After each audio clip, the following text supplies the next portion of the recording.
So oluzungu lulimi nga olaba Oluganda. Yeah, English is like any other language, like you see Luganda. And it is interesting, lwegombesa okuyiga nti lukuyambako, as in, since it is an international language, lukozesebwa nnyo compared to other foreign languages. Oluzungu lukozesebwa nnyo okusinga ennimi endala. For example, like French, Germany, ezo nazo ziri international. But mainly English oba oluzungu luyogebwa nnyo oba lusoundinga nnyo okusinga ennimi endala, ate nga lwangu okuyiga compared to other languages. So here on this channel, Benny 2178, ngezaako nnyo okulaba nga fellow Ugandans and other people, you try to learn English easily. Ngezaako nnyo okulaba nga oluzungu lumenyaamenyamu such that mulutegeera, mulwagala era lubaagazisa. I try so hard to see that English is simplified and it is spoken easily.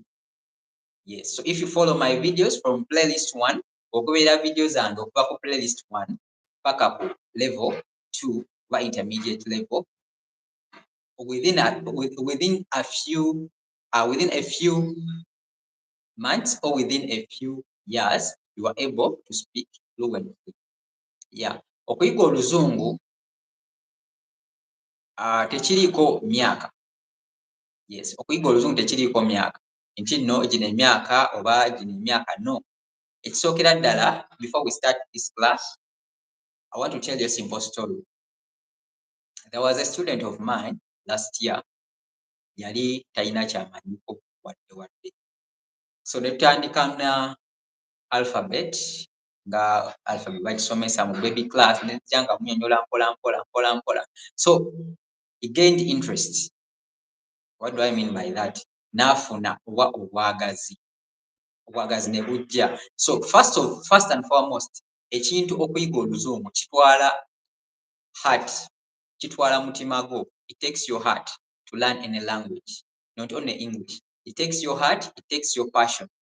So I'm going to share with you some few tips at the end of the live video.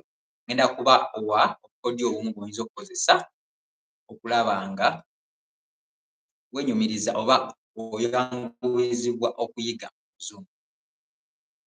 Okay, but first and foremost, kyolina okuteeka maaso oba kyolina okukulembeza is passion, obwagazi bw'ekintu. Yes, obwagazi bw'ekintu. Ekintu kyonna obanga okyagala, you can go out for it, you can fight for it, and trust me, within a few months or within a few years, you will grasp that thing. Oluvannyuma lw'akabanga akatono ojja kuba ng'okuguse mu ekyo ky'oyagala. Okay, I think let's start. Yes, let's start our class. Members have joined and others will find us along the way. So today we're going to look at pronouns. Pronouns in Luganda bazita nakasigirwa. Nakasigirwa. Those are pronouns. What are pronouns? Let me first type that. Pronouns.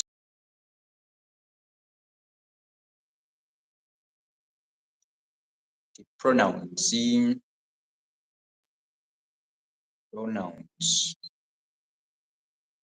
Nakasigirwa.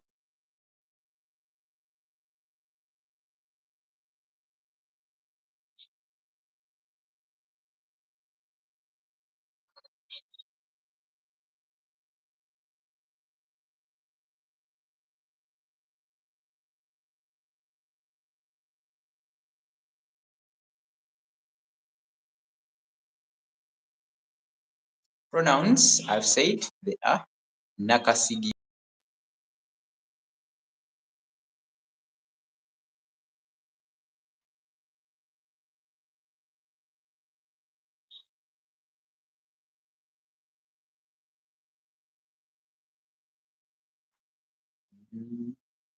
Where is it?